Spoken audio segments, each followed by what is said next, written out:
আজি পঞ্চায়ত লক্ষ্য কৰি আমাৰ দুখন মিটিং আছিল। এখন বৰিৰমাৰী মিটিঙত ৬টা বজাৰ পৰা ৮টা বজালৈ আৰু সেকেন্ড এখন আদাবাৰীত মিটিং।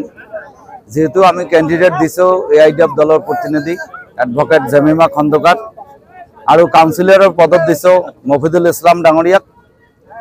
ৰাইজক আহ্বান জনালো যাতে পঞ্চায়ত প্ৰতিনিধিবিলাক আমাৰ দলৰ ছবি যিবিলাকৰ আছে সেইবিলাকক ভোট দিয়ে ডেভেলপমেন্টৰ ক্ষেত্ৰত পঞ্চায়ত প্ৰতিনিধি আহিব যাব। বিভিন্ন সময়ত দেখিছো বহুত কৰাপশন কেলেংকাৰী, কোনো বৃদ্ধ পেঞ্চন পইচা নোহোৱাকৈ নহয়, PMAY ঘৰ পইচা দিব লাগে আৰু চুপি চুপি দিয়ে মোক অৱগত কোনে নকৰে। মই প্ৰত্যেকখন ৰাজহুৱা মিটিঙত আজি 10 বছৰ ধৰি কৈ আছো যে যিমান কৰাপ্টেড অফিচাৰ আছে প্ৰতিনিধি আছে মোক কমপ্লেইন দিয়ক, ৰিটাৰ্ণ কমপ্লেইন দিলে মই ব্যৱস্থা ল'ম।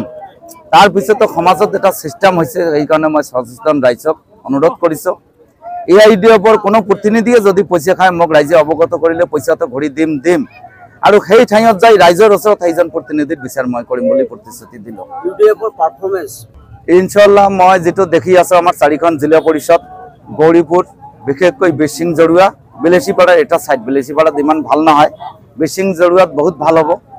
ধুবুৰীত 4খন জিলা পৰিষদে ইনশাআল্লাহ জিকিম। যি ৰাইজৰ উদ্দীপনাত চাইছো ৰাইজ ওলাই আহিছে আৰু বিগত দিনত জিলা পৰিষদ কংগ্ৰেছৰ দখলত আছিল, আপোনালোক গম পায়। সেইজন জিলা পৰিষদৰ চেয়াৰম্যান মোকে যাই সিওক ক'ব লাগে, ডিসিক ক'ব লাগে যে আপোনালোক পাৱাৰ এণ্ড ফাংচনিংটো কৰিবলৈ দিয়ক, তাৰ কোনো ফাইলত সহি নলয়। ইমান কৰাপশন আৰু ইমান দুৰ্নীতিৰ আড্ডা হৈছে।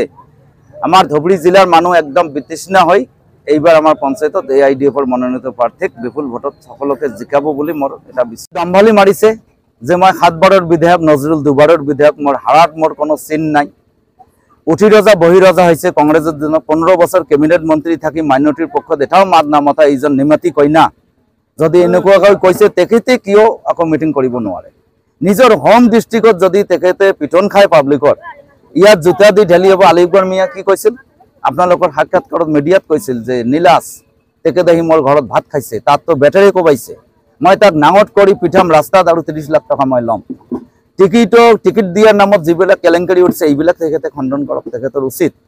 আৰু কংগ্ৰেছ যেহেতু কয় আমি প্ৰধান বিৰোধী দল বিজেপিৰ, এই হিচাপে তেখেতৰ সভা সমিতি কৰা দৰকাৰ। মই বিচাৰো তেখেত ৰাইজৰ উদ্দেশ্যে ভাল ভাল বক্তব্য দিয়ক। বিগত দিনত কোনখিনি কথা কৈছিল তাৰ 1% ই 500 বছৰ থাকিলেও পূৰণ এটাও কৰিব নোৱাৰে। মই একদম গ্যাৰান্টি দি কলক ষ্টামত লিখি দিব পাৰো এইজন ব্যক্তি এনেকুৱা। এই কথাটো এতিয়া মই ওলোটাকৈ ৰকিবুল হোসেন ডাঙৰীয়া যিজন নীলাস ব্যক্তি, নীলাস বুলি ক'ব লাগিব, এই কথাটো ইউডিএফৰ নাম লোৱাতে তেখেতৰ ঘৃণা জন্মে।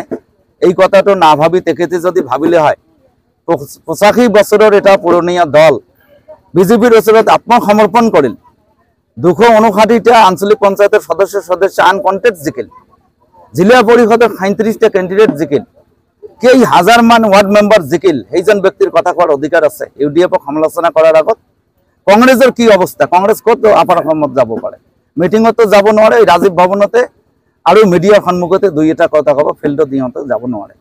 কিন্তু আজি ৰাত বজাত এতিয়া প্ৰায় 10টা বাজে ধুবুৰী জিলা পৰিষদ এআইডিএফে দখল কৰি আছে, ইয়াত কোনো সন্দেহ নাই। আপোনালোক জানেই মই জিলা পৰিষদ গঢ়াবও পাৰো, বনাবও পাৰো।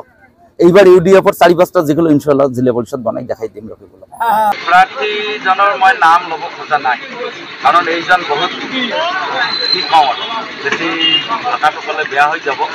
এইজনৰ নাম ল'ব খোজা নাই। ময়ো চাইছোঁ বক্তব্য যিহেতু আপুনি উঠাইছে কংগ্ৰেছৰ কোনো নেতা, এইজনকে মই দায়িত্ব দিলোঁ মোৰ ফোন কলটো উঠাওক, যদি এপ্লিকেশ্যন দিয়ে মই পাৰ্মিশ্যন দিম।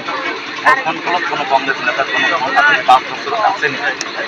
এতিয়া দ্বিতীয় নম্বৰ কথা, কংগ্ৰেছৰ যি পৰিস্থিতি এআইডিএফ বাদ দি মই কিয় কংগ্ৰেছত যাম, পিছৰ চিটত কিয় বহিব লাগিব। মইতো এআইডিএফৰ মৌলানা বদৰুদ্দিন আজমল চাহাবৰ মোক আগভাগ দিছোঁ।